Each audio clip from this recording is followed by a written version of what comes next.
Ma'am, ఈ రోజుల్లో జరిగే ప్రీ వెడ్డింగ్ షూట్స్ గురించి, సంగీతుల గురించి, ఈ పెళ్ళికి సంబంధించిన హంగామా గురించి ఒక పండితుడు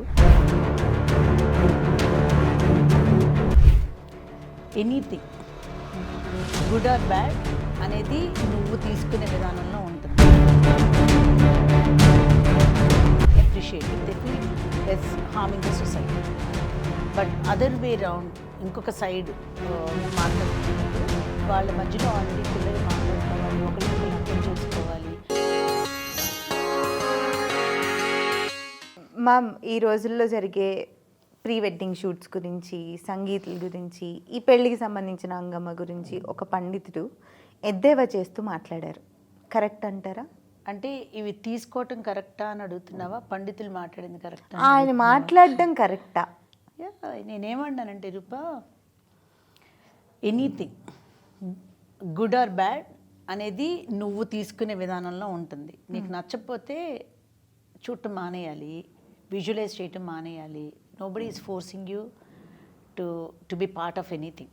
ఇది నీకు సంబంధం, నువ్వు అడిగిన క్వశ్చన్కి సంబంధం లేకపోయినా ఐఎమ్ జస్ట్ జనరల్గా మాట్లాడుతున్నా.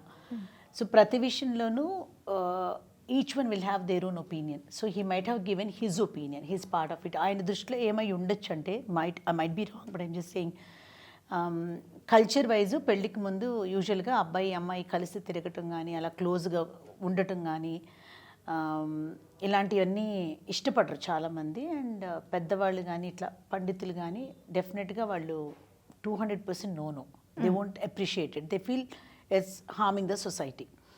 బట్ అదర్ వే రౌండ్ ఇంకొక సైడ్ మాట్లాడుకునేటప్పుడు వాళ్ళ మధ్యలో ఆల్రెడీ పిల్లలు మాట్లాడుకోవాలి, ఒకరికొకరు అర్థం చేసుకోవాలి, వాళ్ళు కలిసి కాలకాలం ఉండాలి. కాబట్టి డివోర్సెస్ ఇవన్నీ డీల్ చేయటం ఎందుకు అని చెప్పి పేరెంట్స్ చాలామంది పిల్లల్ని పెళ్ళికి ముందే they are allowing them to talk, to communicate, to be together. ఇట్లా ఉంటున్నప్పుడు కాలం మారుతుంది. కాలానికి తగ్గట్టు ఒకళ్ళని చూసి ఒకళ్ళు, ఇప్పుడు ఒక ఫ్రెండ్ వెడ్డింగ్కి వెళ్తారు, అక్కడ వాళ్ళు చూసి they have taken so well, it బాగుంది అనుకుని they want adapt same thing or additional things plus or minus in their weddings. అలా ఒక కల్చర్, కొత్త కల్చర్లోకి we have got into it and we are no one to stop it అని నేను అనుకుంటున్నా. ఎందుకంటే ఈచ్ వన్స్ ఒపీనియన్, ఇద్దరు side పేరెంట్స్కి ఇష్టమైనప్పుడు, ఇద్దరు పిల్లలకి ఇష్టమైనప్పుడు, as long as it's not harming the society, it's their life to do and to be the way they want. అది కాక మీరు అన్నట్టు కాలం మారింది. ఇంతవరకటి రోజుల్లో కనీసం మొహాలు కూడా చూసుకోకుండా పెళ్ళిళ్ళు చేసుకునేవాళ్ళు, అయినా కలిసి ఉండేవాళ్ళు. అంటే ట్రాన్స్ఫర్మేషన్ ఇలా ఫ్లిప్ అవ్వాల, స్టెప్ బై స్టెప్ చేంజ్ అవుతా వచ్చింది. ఒకప్పుడు పిల్లల్ని చూపించకుండా పెళ్ళిళ్ళు చేసేవారు, తర్వాత చూపించి పెళ్ళిళ్ళు చేసేవారు, తర్వాత మాట్లాడుకొని ఇచ్చేవారు, తర్వాత కొంతకాలం పాటు వాళ్ళ మధ్యలో అట్లీస్ట్ కమ్యూనికేషన్ ఉండనిచ్చేవారు. So step by step advance అవుతా వచ్చినాయి థింగ్స్. ఇంకా పాత కల్చర్ ఫాలో అయ్యే వాళ్ళు ఉన్నా కూడా, బట్ జనరల్గా చూసుకున్నప్పుడు థింగ్స్ హ్యావ్ చేంజ్డ్. అండ్ రెండోది వచ్చి రూపా, పెళ్ళిళ్ళు అనేవి ఇప్పుడు ఏంటంటే అది చాలామంది షో ఆఫ్ అనే అనుకొని, ఎలా అయినా అనుకొని, సమ్టైమ్స్ నాకు కూడా అలాగే అనిపించినా కూడా అది ఇండివిజువల్ ఒపీనియన్. వాళ్ళు ఎఫోర్డ్ చేసుకునేటప్పుడు, వాళ్ళు కావాలి అని అనుకున్నప్పుడు, రెండు ఫ్యామిలీస్ మర్జ్ అయ్యి ఇలా చేసుకుందాము అని అనుకునేటప్పుడు అండ్ మనల్ని దానిలో ఒక పార్ట్ చేసినప్పుడు, let us just enjoy and be part of the whole థింగే. కానీ అది ఆ రెండు ఫ్యామిలీస్కి సంబంధించింది.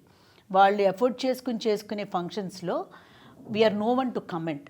బట్ సర్టెన్ థింగ్స్ ఏంటంటే ఎక్స్ట్రీమ్స్కి వెళ్ళిపోతూ ఉంటాయి. Where like you know they smooch each other, or కొంచెం వాళ్ళు వేసుకునే కాస్ట్యూమ్స్ కానీ అలా తీసుకున్న పర్వాలా, వాళ్ళ వరకు ప్రైవేట్గా పెట్టుకుని వాళ్ళు ఆల్బమ్ చేసుకుంటే కరెక్టే. కానీ సోషల్ మీడియాలో కానీ, ఇన్స్టాగ్రామ్స్లో కానీ, ఫేస్బుక్లో కానీ ఇలా ఫోటోషూట్ల పేరు మీద ఫొటోస్ వీళ్ళు వాళ్ళ వేరే ఫోటోగ్రాఫర్స్కి అమ్మటం కానీ ఇలా చేయటం మాత్రం for some reason even I don't appreciate it. అది నా పర్సనల్ ఒపీనియన్, అది నువ్వు ఒప్పుకోవాలని లేదు. అంతే, ఎవరి ఒపీనియన్ వీళ్ళు ఇలా ఉండటం వీళ్ళకి నచ్చి 10 మంది చూడాలనుకునే వాళ్ళు పోస్ట్ చేస్తే చేయొచ్చు. కానీ నేను పర్సనల్గా ఆలోచించేటప్పుడు కూడా మీరు ఇలా కావాలనుకున్నప్పుడు let it be personal between you and your family members and your close knitted people.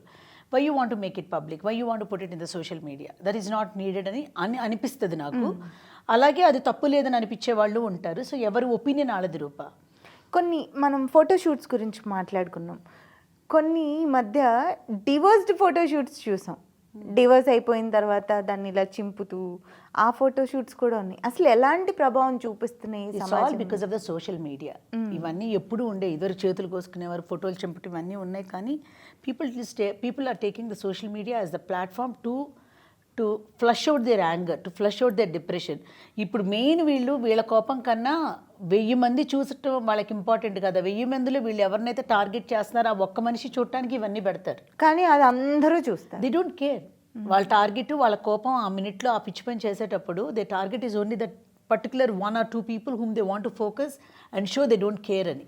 But ప్రపంచం మొత్తానికి వీళ్ళు కనిపించినా కూడా నేను హ్యాపీగా ఉన్నానని చూపించుకోవడానికి ప్రయత్నిస్తారు వాళ్ళు, విచ్ దే ఆర్ నాట్.